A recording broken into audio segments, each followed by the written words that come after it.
नमस्कार। आज हम एक सोहर गीत लेकर आए हैं, तो चलिए हमारा गीत सुनिए। सोहर। रेतिया के तुलसी लगऊ बई दिए ना जलऊ बई दिए ना जलऊ बई हो तुलसी जो मोरे होई है ललनवा तो पियरी चढ़ऊ बई हो तुलसी जो मोरे होई है ललनवात पियरी चढ़ऊ बई हो। 8 महीने वाके बीतल नवाए पग दरतई नवाए पग दरताई हो तुलसी अब मोरे होई है ललनवा महल निकला गई हो तुलसी अब मोरे होई है ललनवा महली निकला गई हो।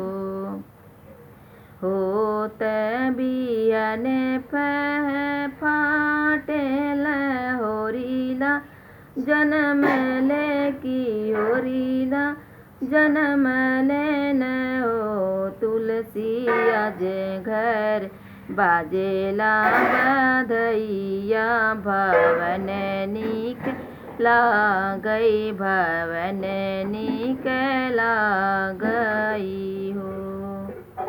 मचिया ही बैठी सासु त बहु अरज करई बहुअरिया अरज करई हो सासु चल तू मोरे ही सथवा तो पियरी चढ़वती हूँ पियरी चढ़वते हूँ हो।